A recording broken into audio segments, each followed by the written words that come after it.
नमस्कार दोस्तों, आज हम चर्चा करेंगे कि भारत की जो जनसंख्या वृद्धि दर है वो घटा है, उसको हम फर्टिलिटी रेट बोलते हैं। और इसके घटने से भारत की इकोनॉमी में इसका क्या असर होगा, भारत सरकार इसके लिए क्या उपाय कर रही है, और ये जो जनसंख्या वृद्धि का दर घटा है वो किस कारणों से घटा है, इसके बारे में हम जानकारी लेंगे। तो बने रहिए हमारे वीडियो में।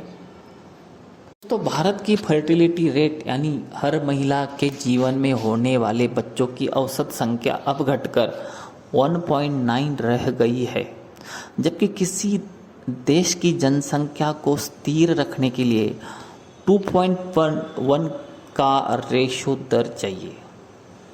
ये जानकारी भारत सरकार के सैंपल रजिस्ट्रेशन सिस्टम की लेटेस्ट रिपोर्ट में मिली है, जो पिछले महीने जारी हुई है। पहले भारत में जनसंख्या बहुत तेज़ी से बढ़ रही थी। साल 2000 तक एक महिला के औसतन 3 से लेकर 4 बच्चे होते थे, लेकिन अब पहली बार फर्टिलिटी रेट रिप्लेसमेंट लेवल से नीचे आ गई।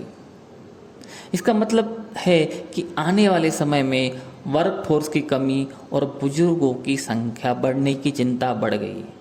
मतलब देखा जाए तो इससे क्या होगा दोस्तों कि अगले 30-40 साल में अगर ये रेट ऐसे ही कम होती गई तो हमारे इंडिया में, भारत में जो बुजुर्गों की संख्या है वो बढ़ जाएगी, और यहाँ जो लेबर हमको चाहिए इंडस्ट्री के लिए वो यहाँ पे मिलना कम हो जाएगा।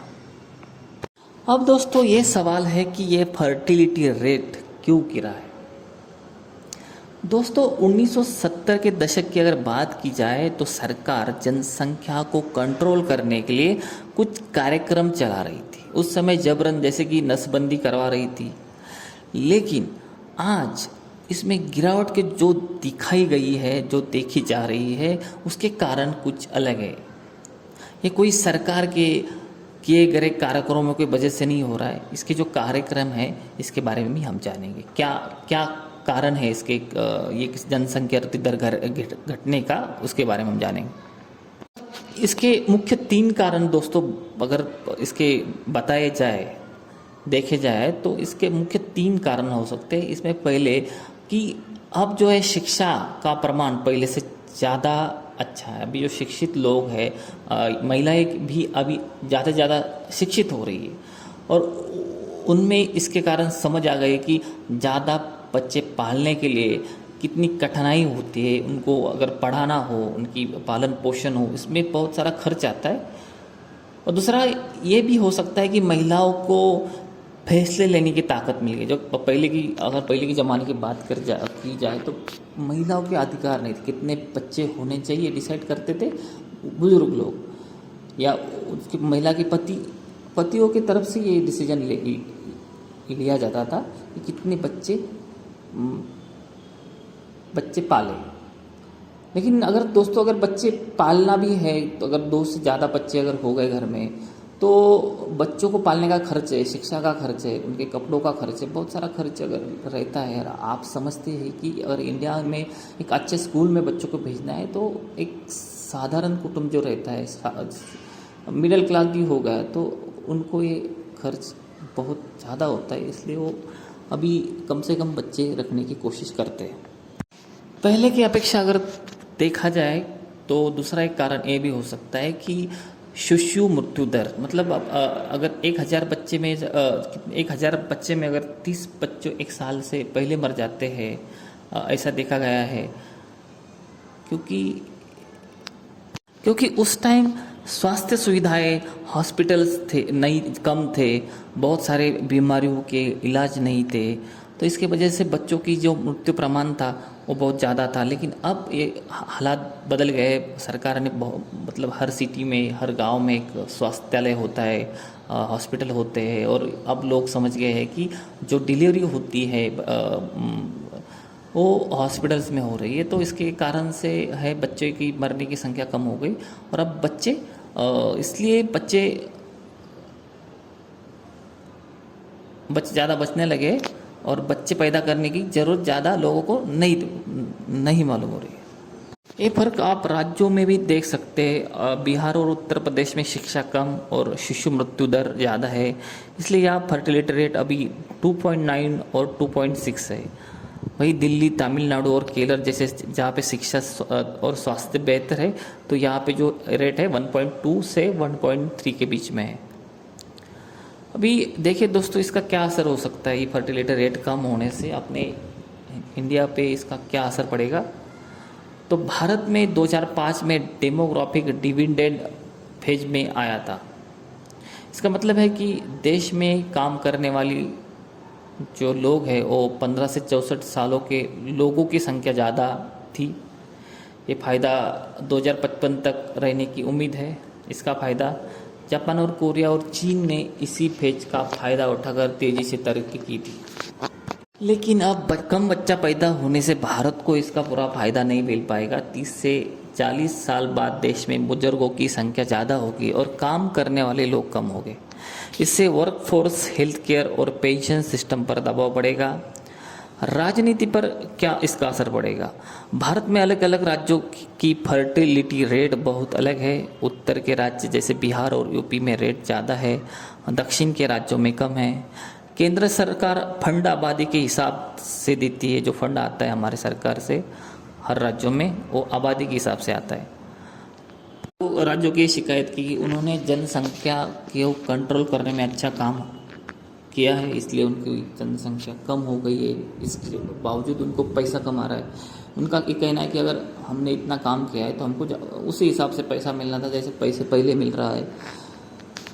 और भी इसके आगे जाके फिर एक बार जनगणना होगी, कितने लोग हर राज्य में है इसका हिसाब लगाया जाएगा और उसके आधार पे राज्य में लोकसभा सीटें तय होगी, उसको कितना फंड जाएगा ये तय होगा। और वहाँ के जो राज्य पॉलिटिशियंस हैं उनको भी ये डर है कि अगर ऐसा हुआ, हमारी लोक संख्या कम हो गई तो हमारे यहाँ जो सीटें मिलेंगी वो भी कम मिलने लगेगी। उससे भी इस जनसंख्या का जो ताल्लुक है वो भी है। धर्म और जनसंख्या को लेकर भी बातें होती रहती है। जैसे बीजेपी और आरएस ने कहा है कि हिंदुओं को ज़्यादा बच्चे पैदा करने चाहिए, लेकिन सरकारी डेटा बता रहा है कि अभी सभी धर्मों के फर्टिलिटी रेट गिर रही है। जैसे मुस्लिम जो पहले उनका फर्टिलिटी रेट था वो 4.4 थी, जो 2021 में 2.36, मतलब एक कुछ पॉइंट से गिर गई है। और जहाँ की हिंदुओं की जो फर्टिलिटी रेट थी 3.3 से घटकर 1.9 हो गई है। मतलब ये हुआ कि जिस भी धर्म या रिलीजन की फर्टिलिटी रेट कम हो जाएगी, उसकी जो आबादी है वो घट जाएगी। इसलिए उनके जो प्रवर्तक है वो ये कहते हैं कि हमारी जो है आबादी बढ़ाने की वो सिफारिश अपने लोगों को करते हैं। सरकार इस पे क्या काम कर रही है। अगर केंद्र सरकार से अगर देखा जाए तो अभी तक कोई ऐसी पॉलिसी गवर्नमेंट की तरफ से, नेशनल गवर्नमेंट की तरफ से नहीं बनाई, लेकिन कुछ जो राज्य है अपने यहाँ इसमें कुछ पॉलिसीज़ ला रहे हैं। जैसे कि आंध्र प्रदेश जो सरकार है वहाँ पे तीसरा बच्चा होने पे 30,000 रुपये दे रही है और चौथा बच्चे पे 40,000 रुपये तक का प्रावधान उन्होंने करके रखा है। अगर गोवा, कर्नाटक और तेलंगाना ने भी पहली बार माता पिता बनने वालों के लिए सरकारी IVF सेंटर खोले। जो IVF सेंटर खोले है और इनका जो इलाज है माता पिता का वहाँ पे फ्री में करवाया जाएगा। मेरी इस पर एक राय है कि अगर सरकार को लोगों का जी पसंद है, अगर लोग चाहते हैं कि वो कम बच्चा रखना चाहते हैं तो उनकी पसंद का जो है हमें सम्मान करना चाहिए क्योंकि ये उनकी मर्जी है कितने बच्चे वो चाहते हैं। और दूसरी तरफ सरकार को इसके लिए भी प्रिपेयर रहना चाहिए कि यहाँ पे अब बुज़ुर्ग लोग बढ़ेंगे, बुज़ुर्गों की आबादी बढ़ेगी और हेल्थ केयर, पेंशन और जैसे सोशल सिक्योरिटी जो सिस्टम है उस पर इसका प्रेशर बढ़ेगा। तो इसके लिए हमें सरकार, गवर्नमेंट को इसको चुनौती के लिए सामना करने के लिए तैयार रहना चाहिए। कौन से एशियाई दूसरे देश है इसी समस्या से, फर्टिलिटी कम होने की समस्या से जूझ रहे, उसके बारे में बात करते हैं।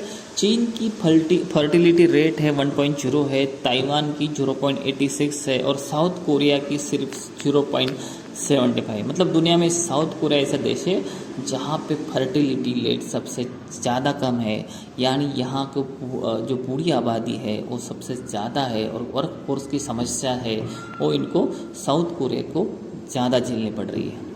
संक्षिप्त तो देखा जाए जाए तो भारत की आबादी अभी बढ़ रही है, लेकिन आने वाले समय में भारत की फर्टिलिटी कम होने में भारत के आने वाले समय में बुजुर्गों की संख्या ज़्यादा होगी, वर्कफोर्स यानी लेबर्स की संख्या कम होगी और इसका निश्चित तौर पे असर हमारी इकोनॉमी में पड़ रहा है। उम्मीद है कि ये वीडियो आपको अच्छी लगी होगी। अगर वीडियो आपको अच्छी लगी हो तो लाइक शेयर और सब्सक्राइब करो ना भूले। जय हिंद।